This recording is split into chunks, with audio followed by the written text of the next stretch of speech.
Hello and welcome to Dominion Hinterlands 2nd edition previews. We've known this was coming for a little while, but as I keep saying, it still kind of blows my mind how many of these kind of videos I've been making so far this year.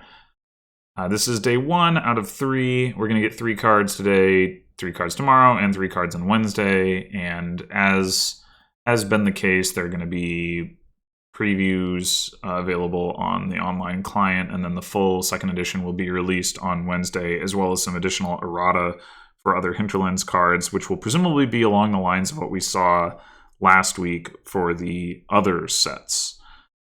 All right, so let's kick this off with Mandarin into Weaver. So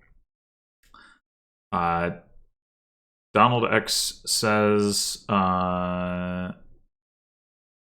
let's see, as with the other 2 sets, I had no specific objective for Hinterlands beyond, actually, you know what? This set could use more of a theme. I love having lots of when gain cards, but it's just a bit invisible. What about reactions? This set already has 3 of them. Yeah, let's go with that. Reaction sub-theme. And then just taking out bad to print cards for good to print ones. Huh, okay. I've never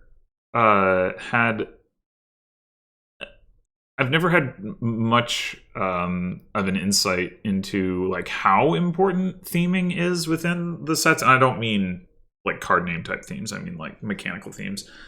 But it is interesting to me to see him say that.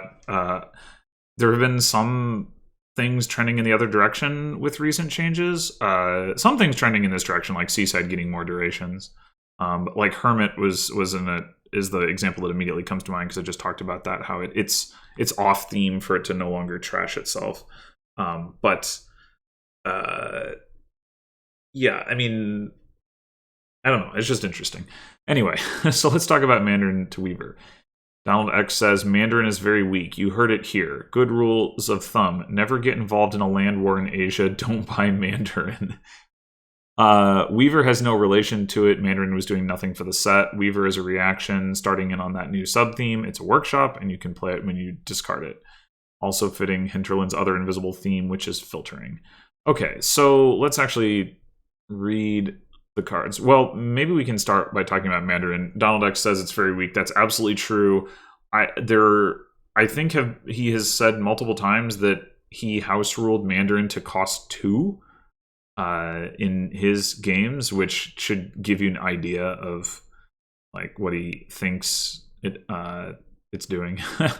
Obviously, there is Mandarin Capital was a combo.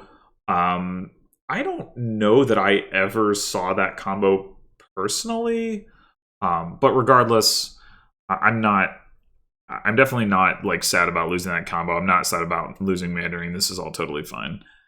So Weaver, gain 2 silvers or a card costing up to 4. When you discard this, other than in cleanup, you may play it. Okay, so is that the same wording that Village Green uses? I'm going to check that real quick. I'd assume it is. When you discard this other than during cleanup, you may play it. Yes. Okay, so that is indeed the same wording. So yeah, this gain 2 silvers or a card costing up to 4. So I guess the rationale here is that like silvers are usually not as exciting as the other things that you might be gaining. So if that's the situation, then you get like a little bit of a buff. I mean, Groom has the same thing, but the double silver gain is competing with better, stronger options. In general, as a result, I think this card is going to push like money a little bit, and like there's obviously like silver synergy stuff as well, like Phantom, I guess. Conquest is probably the more important one, and just stuff like Seer, where it's easy to draw the silvers. Um, but yeah, I mean, I think nonetheless that as a workshop, like the fact that this can be non-terminal is definitely going to be nice. And so, there are going to be boards where you're just using it like a regular workshop, but one that takes up uh, less space, or less of your terminal space. Obviously, as with Village Green, it's going to be pretty hard to do that like, totally reliably. But even so, if you can do it even a decent chunk of the time, like on if you're playing like for instance on a board that otherwise has no villages, um, even if you can only activate this effect, I don't know, a quarter to a half of the time, it will probably end up being worth it if you're like otherwise gain limited, for example. Um, so yeah, I mean, I think having more of these like discard reactions is neat. I think that this one, it's nice that this one doesn't do as much like weird stuff probably as Village Green because it doesn't draw a card, which means you don't have to. There are some edge casey things that Village Green can do that are pretty weird that this card doesn't have to worry about. Obviously, there are some that it does because of ways, but that would be the same either way because obviously when you're playing away, it doesn't matter what the other card text is. Um, so yeah, I mean, I think this is like I don't expect this to be a particularly strong workshop in general. Discard synergy is certainly not always there. The gain 2 silvers option is not doing anything for you if you want this to build, help you build engine components, then it's just a more expensive workshop if you don't have the discard synergy. I mean, it is still nice to have the option to ramp your payload. Like in the vast majority of cases, it will be nice to have that option. But if what you really want is to use it to gain a bunch of villages or a bunch of smithies or whatever, then obviously it's just going to be worse workshop. So is it actually worse than workshop overall? Honestly, it might be. But that's even if it is, that's probably fine. I guess it depends on how often the discard synergy comes into play. Because if it's non-terminal, then it's definitely worth paying an extra coin, especially because the difference between the $3 and $4 price points isn't that big. So it's definitely worth paying an extra coin to have like a non-terminal workshop. Ironworks is a lot better than workshop, but yeah, getting this to be non-terminal, I still don't have a great sense for that. Like Village Green, I don't know. It feels like the discard synergy there. I mean, the discard synergy there isn't as impactful to whether or not you want to play with Village Green is the thing. So that's probably part of the reason that my sense for that is not as well tuned as maybe it could or should be, because if Village Green is the village, you're gonna probably get them regardless of whether there's discard synergy, and you can obviously always, unless you've drawn them dead, you can obviously always play your Village Greens even if you can't discard them to play them. So whereas there are going to be times where you really can't play the Weaver if you don't have the discard synergy. So perhaps this card will help me improve my understanding of how often the Village Green synergy actually comes into play. But yeah, I think it's going to be closer to Workshop in power level than like some of the better Workshop variants, than it is to some of the better Workshop variants. But there will be boards where this is really good, either because you want a lot of silvers or because it's non-terminal, and you can even like play it outside of your turn. So for example, you can, like, if you get militiaed, for example, you can discard this and play it, and then you can draw it again during your turn and play it again. It's like that sort of thing if it comes up, is going to be really nice. I don't know that it'll come up super often, because if you're getting militiaed, like, how easy is it going to be for you to draw and play this after you've already discarded it? But that possibility will exist, and that'll be pretty cool. All right, let's look at the next card, or two cards, I suppose, in a sense. And we have Embassy being replaced by Wheelwright. So Donald X says, Embassy is dull but okay. It lost out on numbers. It was a borderline card that people really didn't need to exist. Wheelwright is unrelated. You discard a thing to gain a thing. Another way to discard those tunnels and weavers. And note that it's the second way to gain. It's the second new way to gain cards for the set where cards do things when you gain them. Okay, so Embassy. Yeah, I will say that I think there's the general idea of a card that you gain it and your opponent gains a silver when you gain it, I think is interesting. Embassy in particular, though, I don't think was a terribly interesting card. I feel like I don't play with it that much, and when I do, the boards that I'm playing it on are not super compelling. So again, I mean, unlike Mandarin is a card where I feel like it's like a pretty, like, when you find out there's going to be a second edition, that's a pretty, like, obvious, like, yeah, you're definitely going to remove Mandarin. Embassy, to me, it was not obvious. It was not a card that I was like, oh, that's definitely going to be removed, or I think should be removed, but it's also a card that I don't, object to being removed. So it's kind of in that middle ground. Wheelwright, +1 card, +1 action. You may discard a card to gain an action card costing as much as it or less. Okay. So this is kind of like Way of the Rat meets Swap or something like that. Not exactly, because like, not exactly the same as either of those things, but like, Way of the Rat is gaining a copy of the card itself. Swap is, turning a card into a different card, and this is, you don't lose the card, but you do discard. Like, you have to discard a treasure with Way of the Rat, and then you get, a different card, although it does have to cost, less than it. Oh no, as much as it or less. Yeah, okay, I was going to say that's a weird wording, but off the top of my head, I'm not necessarily thinking of a better wording, so maybe it's fine.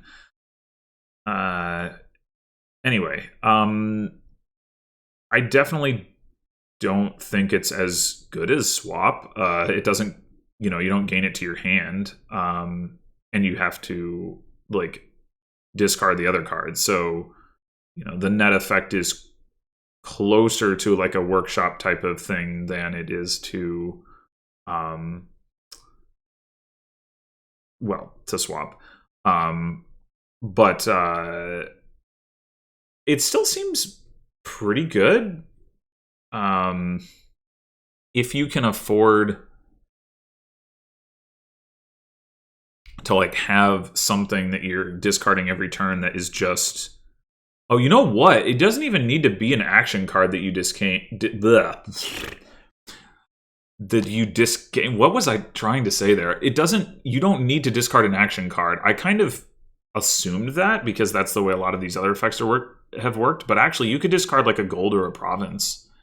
That is a lot more exciting.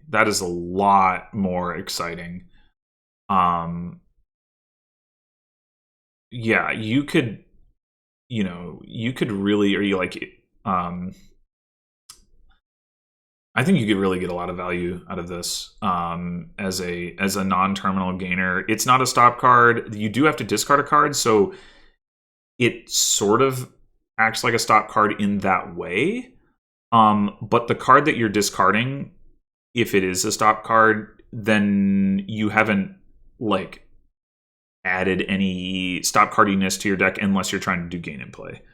If you're trying to do gain and play, then you have to potentially at least redraw through the card that you discarded. So that would be, like, an additional effective stop card that you're getting as a cost of your gain. But if not, like it's a non-terminal, non-stop card gainer that, you know, can certainly gain 5-cost actions. It can gain 6-cost actions with a gold. You could even, like, if because is it costing as much as it or less, any weird type cost cards you can gain if you just discard that card. So like Overlord or Possession, I guess. I mean, not that I would have, I have Possession banned, but like it's the most expensive potion cost card. You can still gain those if you have another copy of that card. So yeah, I mean, I think, again, I don't think it's as good as Swap, but I think this is quite good. It has a ton of flexibility, and if nothing else, you can use it to spam any one particular card. But the ability to do things like discard a province or discard a gold or a border village or any of those kinds of like expensive cards that you're not like really hurting your turn that much. Like for example, even if it is a gold, like you pay 3 coins and you get a 5 cost, like that's great. And you don't even need a buy, right? So yeah, you might want the money from the gold, like ideally, but even if you don't get it, like, so like, can you really complain about the value that you're getting from it? So yeah, I think this card is pretty great. I will definitely look forward to playing with this one. All right, let's look at the final one, and that is Oracle becoming Witch's Hut. So Donald X says, Oracle isn't weak or strong really, but it's crazy slow. It's the bane of playtesting. They endlessly flip over the card you actually wanted to playtest. Okay, I'd never considered it that way. I haven't played with it in years, except for one game to make sure I really wanted to get rid of it. I did. Witch's Hut, again, ties into the filtering theme. It's both the new embassy and the attack that replaces Oracle. Okay, so Oracle, I like Oracle well enough. This not a card that I thought needed to go. It's not a card that I'm surprised to see go. I think Donald X has talked about his dislike for Oracle before. I mean, I will say, in addition to like this idea of it's the bane of playtesting and all that, the online implementation of it is not good. And not by any means to impugn like Steph or the the work he's done or like the difficulty of doing this, but like ideally there would be some kind of autoplay that can detect the situations in which you're just top decking the cards in the same order, like because they're not discarding them and like you're not actually making any choices. The fact that you can't do that definitely makes Oracle more painful to play with than it should be. And like in real life play, obviously you wouldn't have that issue. So that's probably not really a factor in this being removed, but it is like a factor in it feeling like a card that deserves to be removed from the player's perspective, at least. Anyway, but yeah, I mean, even despite that, I've always been fine with Oracle. I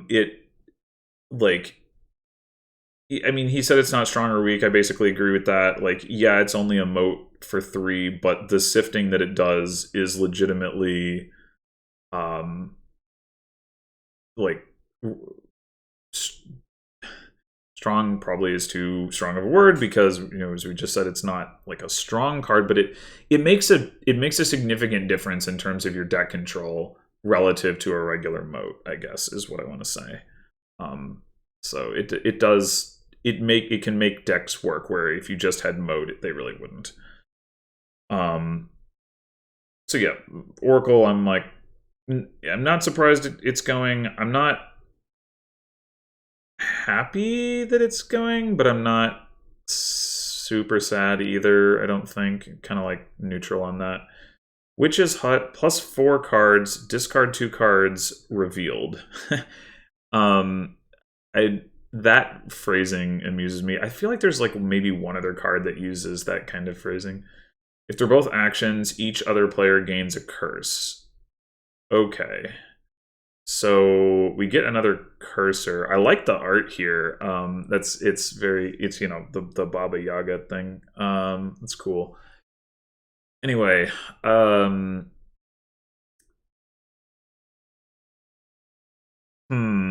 so this is uh pretty, yeah, it is pretty similar to Embassy. +4 -2 versus +5 -3. Um you know, I think as cursors go, this might actually not be very good. So it's weaker as a draw card than Embassy, just because you don't see as much. You don't give your opponent a silver. That's an upside, but the cursing condition is really pretty dubious. You're not like you're not usually going to want to discard 2 actions. Um, I mean, there is obviously the idea of the synergy with Weaver or Village Green. Um, but that's not going to come up super often. It's also got synergy with Patron, so that's the third card. But I mean, Donald X mentioned Tunnel. You do get the gold, but you don't get to give out the curse. Like, how often are you going to want to pay 5 for this, given how difficult it is to give out a curse? You have to be willing to put action cards in your deck and then not play them, or you have to have the deck control to draw them back up.